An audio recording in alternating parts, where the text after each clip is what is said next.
Our faces are like the cookie or the bread dough. Okay, at birth, it's not completely done. Our tongue is the organ that can like the rolling pin that just kind of pushes it to different directions. Our face to grow, and where your tongue goes, your face goes.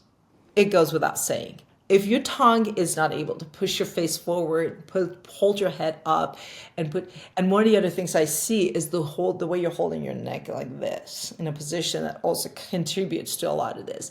Tongue is your source of issues, but tongue is not where I start. Contrary to a common belief, people are like, oh, so I got to do is just shut my mouth and put my tongue at the roof and my problems go away. It's like, you think your brain doesn't know that? You think your brain doesn't know that? It does. Like, dude, if I could do it, I would have done it. So there's three reasons why people suck at breathing through their nose and getting their tongue to the posture of the roof. Okay, we all know it at this point. If you don't know, get your head from under the rock. The problem is, the reason why is because one muscle, five nerves. It's like Allen wrench, the tongue. When things, that's like the connector of our circuit between upper and lower jaw that can come together to close a circuit. Feet with the ground, teeth together, tongue at the roof, circuit closed. Okay, so five nerves. So anything in between those two data points, ground and our mouth, that doesn't work, tongue becomes the kind of pick up the slack. Mike, how are you? I'm doing well. How are you? I'm doing good, doing good. So I know that you are very curious about, knowing what I do and how I do what I do, and how I'm in love with the human skull. So if that's okay, I want to give you a tour of yours, seeing that I only see your face. So I just want to go over a few things and tell you maybe the symptoms I would expect you to have, or if you do have, that might be related to what I think is written all over your face. Because, Mike, I inherently believe, that's not my belief, it actually is science, that our faces are not formed when we are born. And as we grow and develop, our function, the most important of which is our breathing, will help develop our bodies. And the way we walk and breathe has a lot to do with the final formation of our face, our mouth, and all of that. So when I look at your face and the way you kind of hold in your head and the way you do things, it just tells me what your body is doing to basically compensate for what it didn't have to continue to breathe. So if I just decode the way your face is, if I'm correct, I probably would be able to explain a lot of things. So this is going to be fun. Are you ready for it? I'm ready for it. Let's do it. These are the things I would expect to see. Okay, someone like you that I just meet like in a subway, or even if it's not a patient, like if I see you and I see the way that you're presenting yourself, the first thing I noticed is when I'm looking at you, I can see one of your ears more clear than the other. And I can see that your eyes are not even. Also, what I do see is that your right side eye is higher and more prominent, and you're probably right-handed. And I can see that when you're just tilting your head goes down to the left and your jaw goes to the right. So these are the things that it tells me. If you were to stand up, you can stand easily on your left foot, but you cannot do that on your right foot, which means standing on the right foot alone is you're unable to stabilize yourself easily on the right foot, but you can do it on the left. And your ears told me that. Is that correct? That is pretty correct. Okay. And that means when you stand, because our bodies are stuck between our head and like the roof of our mouth, that's the roof. That's the final end point our head is sitting on. And the other end of our chain is on the feet and the ground. So if I look at your face and I see that your ear is down on one side, I know which side of the ground you're able to find under your feet. So on the other side of the chain, where do you find that? You find it on the right side, in your mouth. So the ground you don't have in the foot, you'll find it in the mouth, which means you have a jaw problem. And when you open your mouth, jaw goes to the right side, which means that's the side you have a problem with the body. And the jaw problem would be on the left side, meaning that you have a click, pain, jaw joint issues on the left side. Am I correct? These are all pretty accurate, actually. I definitely have had issues with my right, like, ankle. And, when I was younger, even like you said, like my eyes, like you said, are uneven a little bit. I actually got like hit in the face. Actually, don't give it away because I was going to tell you that. There are a couple of things that didn't add up. You just burst it for me. So when I'm looking, oh, that was great actually, the way you tilted your head back, because when I looked at you, what I would expect to see is the side of your face that is narrow, which happens to be, I'm just looking at the face. The narrower part of your face is on the left side. Okay. So that let me just yeah, the left side. The left side of your face is narrower and the right side is larger because we breathe into the opposite side, like it's almost like a zigzag. The way we breathe and walk would develop our face. So when I see your face is narrow on the left side, it tells me the majority of your functionality of breathing comes from the left eye, from the left foot, which kind of develops the right side of your face more. And that also tells me that this is the compensation you take. Well, in reality, we should be able to do things on the right side easier, and then we shift to the left side because we have more liver organ, diaphragm is heavier. We have more gravity to ground us on the right side. You have the disadvantage on that. So how do you find your ground under you? You can't, and that introduces a neurological problem for the part of your brain that gets information from everywhere to process that. It's called cerebellum. That kind of makes your right and left make sense. Does that make sense? Like your It does. brain know your left hand from your right hand, right? How does it your brain know how to turn your head and things like that? Did you know that information that comes to your brain from your eyes, 3% is what hardware gathers, and the rest is what your brain puts together? So the information from the left eye and the right eye is important, and the one that's more forward and more prominent is the side that in fact tells your body how to move and everything. So the fact that your foot that grounds you is left, but your eye dominant is on the right, makes you someone that growing up probably doing contact sports, basketball. Like if a ball comes at you, catching it and stabilizing and throwing it is hard. So probably you didn't engage with those. Did you hate them? I did hate them. Yeah. Yeah, because your the way your brain processes information tells me your ear and your eyes do not add up. So your brain goes, all right, so we're just gonna have to go with what we have, and right, like I said, the foot that is more dominant stabilizer and the one that can execute the kicking is on the other side, but the foot that stabilizes you is on the left. So that would mean that your airway, which is nothing but a hollow space between the most collapsible part of our airway, we have an upper part and a lower part. The part that's upper ends at the base of the neck, right here, and is basically the part is mostly surrounded by our throat area, and it has a sharp degree angle behind the nose, and then it goes to the tip of the nose. So from tip of the nose to here is the upper part of the airway, and the most collapsible or more movable part of that happens to be in the throat, which is what people have problem with. They have called sleep apnea. Snoring is because something in the anatomy of this space is not functional. So what is a hollow space? It's just it's space that's surrounded by a bunch of walls, right? Without the Mhm. walls, you won't know it. So the walls that surround your airway is the base of your skull, your nose, on your neck, your tongue, your lower jaw in the front, and then what's underneath right here from the below, which is the pump.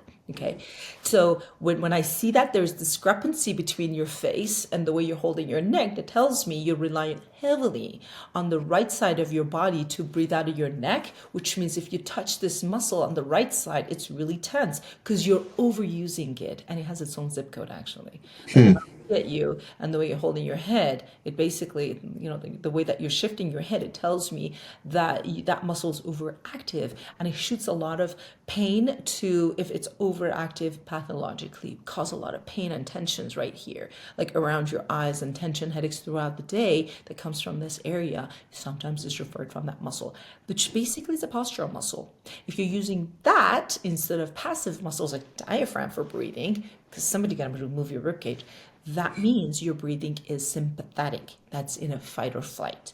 Normal, you know, um, vagal tone, parasympathetic, calm breathing is dialed to the diaphragm.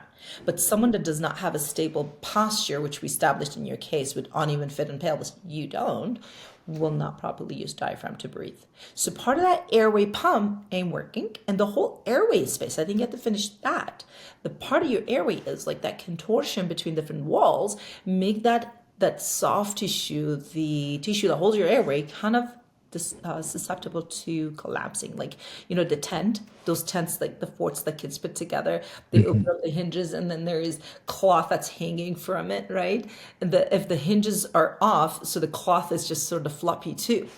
That makes you snorer, especially if you're sleeping on the right side. Most people sleep on the opposite side, left for you in this case. So if you catch yourself, you might be sleeping on the left side or side sleeping for the most part, because sleeping on your back makes you very, very susceptible to collapsing. It's hard for you to breathe. That's correct. So, I do side sleep.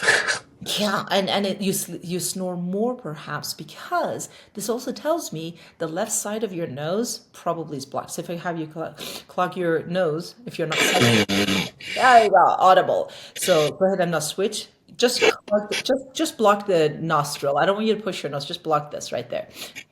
Easier to breathe. Now do the same thing on the other side. Yeah, harder. Audible. You see that? So left side is not. And you know what's really interesting, Mike? People that actually have a right, like this pattern, I see it's not a science. This is just something I kind of look at. The right brain is more functioning for you than left brain.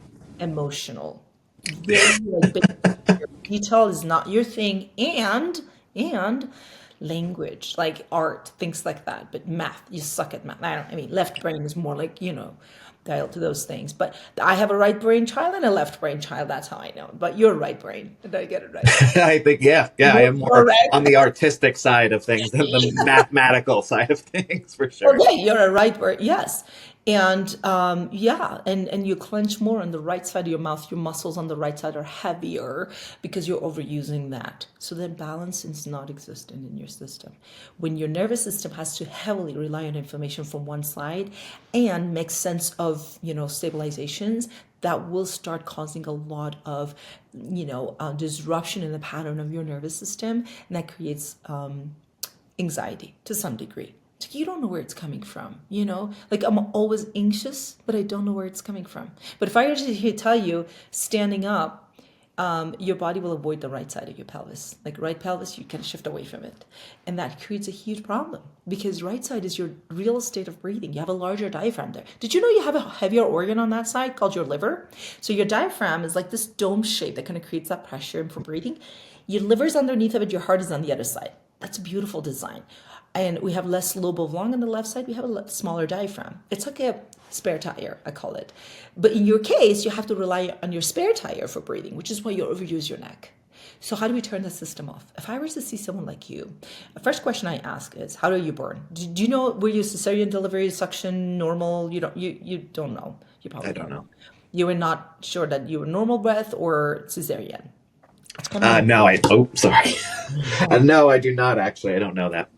okay, and most kids that have breathing issues growing up, I don't know that you had. I don't think you had braces. You don't look like that. No, I do not have Yeah, braces. you didn't have braces, which is one of the reasons why you have less symptoms. Because with your pattern, if you had braces, that the shift in your mouth would completely override this information, makes your body less able to compensate. Because you're beautifully compensating right now, and you're sort of immortal till you hit 40.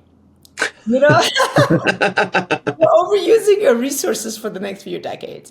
If I were you, before you hit 30, I would do something about that. I would definitely work properly to address the spine and posture, because when your pelvis and your head are off lopsided, that will cause a lot of strain in your nervous system and digestive tract and hormonal imbalances. Those are things that are coming along with the category of things I just explained. So when your orientation is off, your breathing is off, you're sympathetic, anxiety and chronic fatigue. When kind of throughout the day you think, yeah, 3 o'clock, I'm just ready to dial down. I need another cup of coffee. I need something to continuously carry me through the day, and general fatigue syndrome. So those are the things that when I look at someone and I see that there's like their head is constantly shifting and they're putting their head right here just to give themselves balance and their shoulders are off, I know they're leaking energy. And the word is resilience. If I had a water bottle here, I could show you. If I had a water bottle to hold, this water bottle gets filled inside with water. It has good quality, plastic, and the top is capped off. You could punch at it, you could push it. It doesn't bend. Even it get moved, but it bounces back. It has resilience. But a water bottle that is leaky on the top and it's sort of twisted to begin with, and half of its water is already gone. First of all, when you push and press it, it bends. More importantly, when it goes into the sleep position, which is horizontal, it leaks. And the more it leaks, the less water it has inside. The more the pressure they put on it, it's going to make it distort. And the more distorted it gets, the less it can function. You know how it just basically is losing its way to adapt? That's us as humans. We have this thing called adaptive capacity. Everything that's inside our bodies, our hormones, our gut, our functions, nervous system, everything from our structure, from our bones, everything is a continuous unit that works together. And when our bodies are constantly, it's just a part of life. We have stressors coming at us, whether it being stress from the postural distortions, from mechanical stressors, neurological stressors, chemical stressors, food, diet, nutrition, mental stressors. All of those cumulations come at us, and what we put against it is our resilience. To keep our resilience, we need to keep the integrity of our systems functioning. So every time the stressor come in and you're basically internally unable to withstand it, you deform, lose function and deform, lose function and deform. The jaw was clicking and shifting, and now it's locking. The shoulder was sort of painful, but now it's like not moving, losing function. What happens when we lose function, ability to move our neck? Life is not enjoyable anymore. I can't do the things I want to do. Like I said, getting engaged with sports, going to the gym, I avoid it because every time I squat, I feel like something in my right toe is probably going to burst in my right foot. I have plantar fasciitis. Plantar fasciitis is like pain in the bottom of my foot, or my knee kind of bends in, and that hurts. So you avoid it. Are things we need movement, you avoid. And then body becomes a lot more less resistive and more susceptible to breaking, till we get to the age where we are not able to do that anymore because our diet is not getting better, environmental toxins are not getting less, emotional stressors are not getting less, and we get to an age where just keeping up with the environment becomes this condition called disease. And now you have symptoms, and they call them sleep apnea, high blood pressure, diabetes, because you know what happens is the state you are in right now, if I tell you your nervous system, if I had to just dial into it and just give you a score, it's not potentially all the time in vagal rest, digest, social engagement. It's a stuck, overwhelming fight or flight, enough to turn on the inflammatory cycle, and inflammation is the source of every chronic disease we ever see.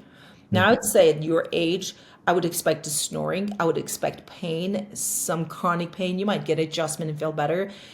These are signs. They're not quite symptoms yet. Once that shoe drops and your body kind of runs out of way of just adapting to this whole position, now your neck start having problems.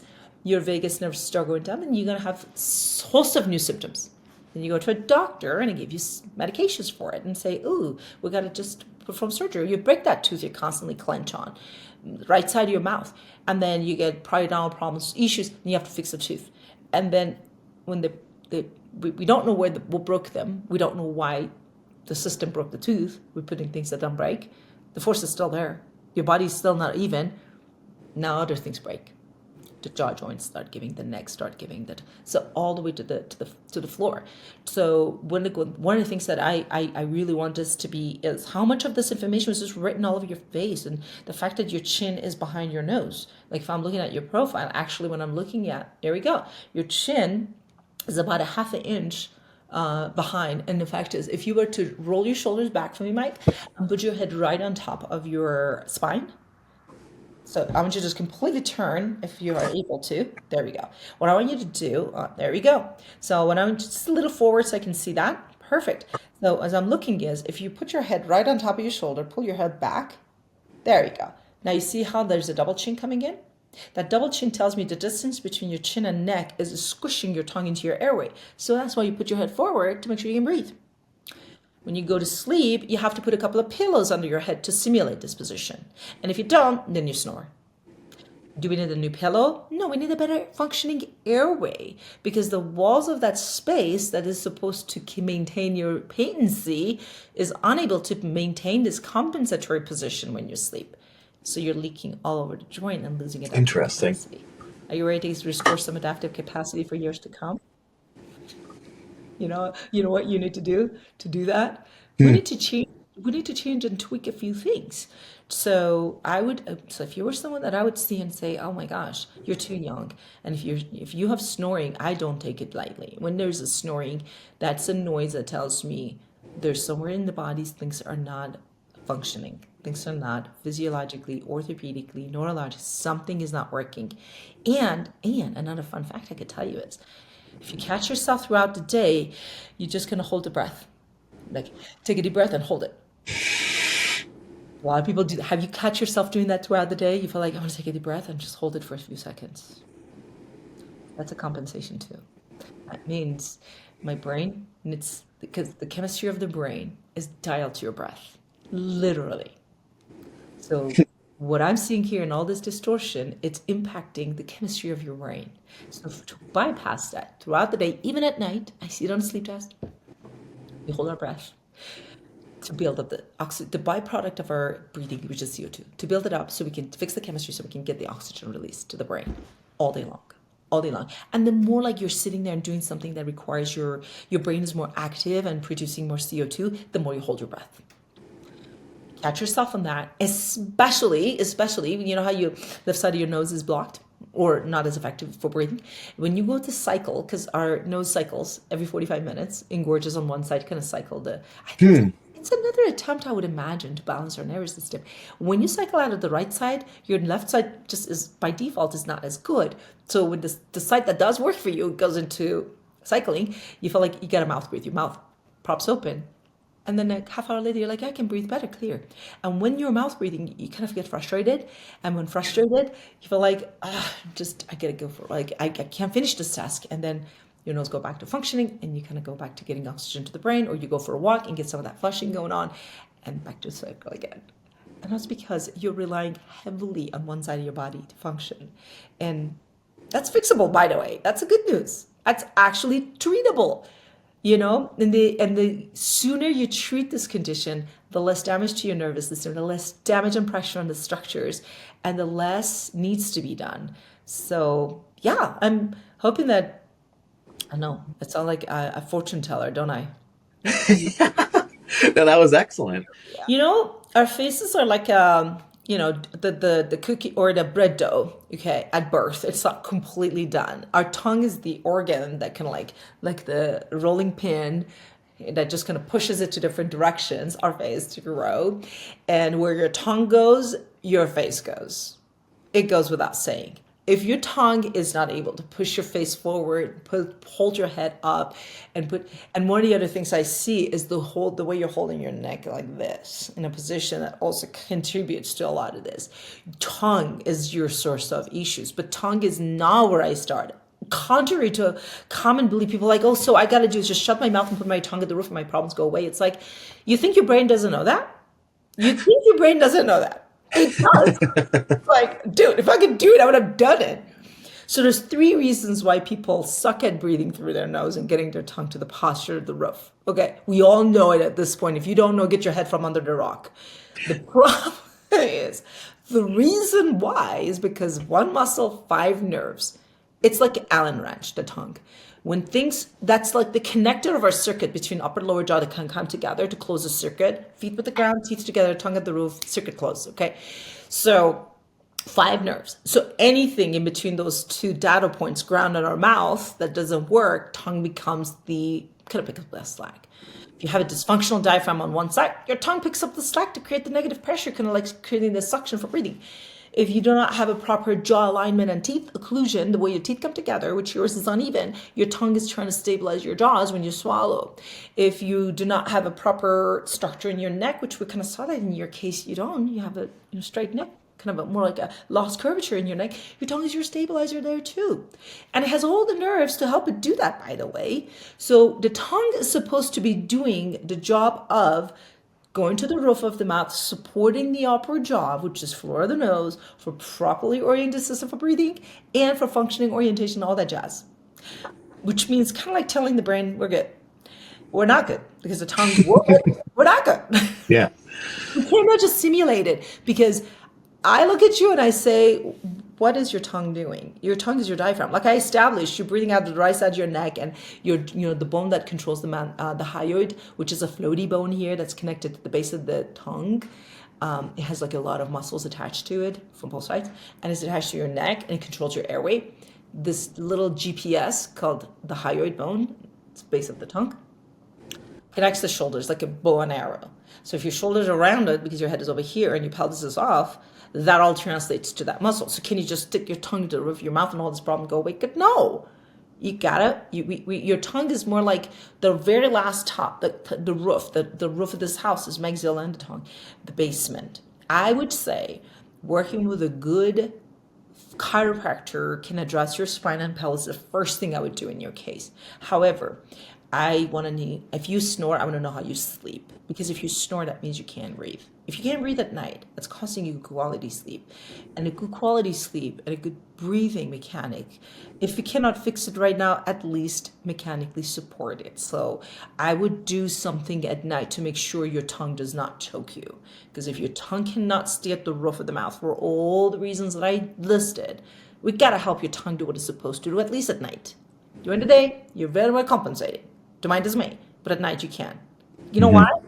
Because all those other muscles you're using to help you stand up, which is not automated, it's controlled by frontal cortex. Frontal cortex wants to go to deep sleep at night. Your brainstem doesn't control those muscles. Your brainstem go, hey, buddy, we can't do this. Like, you can't go to sleep. We're gonna die. You're gonna have a seizure. Like, serious. Wow. Anxiety. Yeah. A lot of folks kind of go to sleep, like they fall asleep fast, but they don't transition to deep stage of sleep. They stay in light sleepers. You probably fall into that light sleeper category, and dreaming is not an option for you because your REM stage, which is that rapid eye movement. Like I That's don't dream, I never dream, right? Didn't know that? that. Yeah. That's Yeah, accurate. I know. I mean, it's so much fun to dream.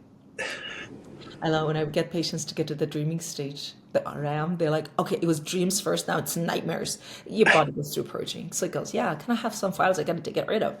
So you hold your breath. These are the things I would see in your sleep test. You hold your breath a lot. You clench at night, trying to get this mechanism moving and fixed. So I would prescribe you an appliance, and I would only make it thicker on one side because your mouth is uneven. It gets your mouth to be even, and when your mouth is even, where would I put it? Most likely, I would put it on the side where your lower jaw is shifting to, but not always. So, but you need something in your mouth to help your jaws have a better relationship and more distance between them. And the other thing that I notice is when your jaw goes forward, it shifts to the left side. So you have a lot of contortion on that left side. That would be something also a good chiropractor, some specialist in those areas can address. So those are the first things I do. If your digestive issues, we check them if they're there. I would wait until after I make sure that your nervous system kind of dials into more parasympathetic vagal tone from a breathing posture standpoint. But if they don't go away, I would love to check those too. And that's what I see commonly, Mike, with patients. When the diaphragm is now finally functioning, when they take in that deep breath without compensation, their body dials into vagal tone. They see the day and night because guess what? You did not arrive here overnight. The trauma happened, the birth happened, the way you got here, the way you grew, all of those, your body just accumulated, kept all of them. And now you are a product of all of that and then some. So how do you reverse engineer it? Your body is so smart. The bodies are so smart. Know what to do. The more we intervene without knowing what it needs, the more damage it becomes. I just don't like just nilly-nally putting stuff in the mouth. I always like to balance the whole thing. So I would start with a chiropractor and make sure that your spine moves, because if your spine and your neck doesn't move, you're locked and your jaw is not going to follow. And then I would develop your mouth by appliances that I use and train your tongue to do what it was supposed to do in the first place, while the other structures for which it's substituting are doing their job, including your diaphragm and your pelvis. Your pelvis and diaphragm kind of work together. Actually, did you know pelvic floor kind of holds your pelvis on the bottom, and the diaphragm, they're just your organs are between them. The two of them are diaphragms that like literally are responsible for creating pressure. And if they're not in the proximity of each other, that's not happening. So what you're doing is utilizing your neck to create the mechanics for your rib cage. So once the neck turns off, once your shoulders are level, then we're going to train your tongue. Let's do what you're supposed to do. Move that face to the right direction. Bring that chin in the proper orientation, so you don't have to do that with your neck. Put your neck over here, so that way we can get your head in the right place. Pun intended. Put your head on top of where it belongs, not inch in front of your pipeline. Right. So yeah, Wow. and guess what? You're, what do you do if I put 20 years back into your life? Like, this is what happens when people get their adaptive capacity back. What do you do with that 20 quality years? We are aging so much faster. This generation, we're just aging so much faster. Indoor living, lack of proper stimulation for our nervous system, lack of proper food and indoor breathing, sunshine, improper breathing and posture, which has a lot to do, by the way, with our lifestyle and modernization, is literally crumbling us. If I tell you that the fact that our shoes that don't let our toes move properly has correlated to all of this, would that get you thinking, right? But Yeah. most people don't know this. Most people don't know that their lifestyle, just as something as simple as wearing high heels for women, shifting your weight of, body forward, can have a negative impact on how you manage air and you compensate for what? For what? I mean, that's just not worth it, and younger we are, the less we think about it because our bodies have a bank of adaptive capacity, which, like I said, given our nutrition is kind of not good, our food is getting more and more scarce in terms of nutritious material. Our body's way of producing good collagen and bone and structures it's like the modern homes. They're not as quality as like 100 years ago with real bricks and real material. They're like made out of like cardboard. They take a lot less beating than those homes do, like hundreds of years old homes do. Same thing with human bodies. The material, the nutrition is getting worse, and our sleep qualities and our body's way of removing toxins are getting worse. So we have less quality stuff, more toxicity buildup, less drainage, less lymphatic movement, and low quality sleep, which we actually need to recharge. Imagine our bodies are like this cell phone. We're plugged to the bed for 8 hours. We wake up and the phone says 40% charge. If your body's like you throughout the day, by 3 o'clock you're running out of energy, it's like 40% charge. 40% charge doesn't get you through the day, right? Mhm. And it's not just a hardware issue, it's a software issue and a hardware issue. It's everything from the environment we live in, from the food we ingest, which all of that is translated into how our brain perceives safety, how the brain chemistry works, neurology works, how we breathe, or dysfunctionally breathe, I should say, which would negatively impact us back into fight or flight, fight or flight, fight or flight. Inflammation on, inflammation on. It's like sirens all the time going on. Like, imagine every night the firefighter coming hosing your house down because there was a popcorn, in the microwave. That's damaging too. It's not the fire, it's the firefighters. That's the body's inflammation. That's basically autoimmunities that are on the rise. Fibromyalgia, all these chronic conditions, dementia, blood pressure, stroke, all these modern chronic medical conditions are all related to dysfunctional bodies that are losing their capacity to adapt. Look at the age that all these conditions are dropping down to. From, we thought high blood pressure and things like that were just disease you have to worry about when you're in 60s. No, no, no, no, no. 10-year-olds are on high blood pressure medications. Kids in high school are on diabetic medications. They're now on just a host of medications. And that's kind of becoming a lot more, not silent anymore, I should say. It's just not admitted as an epidemic, but it is. As a matter of fact, with the number of people impacted by it, it's not something we can track, right? It's a functional issue in our Right. bodies. So now you know more about your nervous system. I hope it doesn't make you more nervous. Your snoring is a huge issue. Snoring is a huge problem. If you wake up unrested, it's a huge problem. It's your body's constantly kind of putting that check engine light in the background and saying, hey, we're not good, we're not good, we're not good. It's just a matter of time before you're stranded on the side of the road, right? hmm No, this was Dr. Bahar. This was excellent. I definitely, I'm very happy that you can see all this stuff just by based on a couple of images I sent you and this video chat that we kind of have going on. No, I think this was great, and I definitely am. I'm gonna definitely take your advice. Yep. Definitely go see a chiropractor. I think to Adam, start. we're the right people. I need to grow that mouth. You need a bigger mouth. Yeah. I know. I know Steve would probably disagree with that. Exactly. Take a look at this article. This just came up not too long ago. I mean, literally 2 years ago.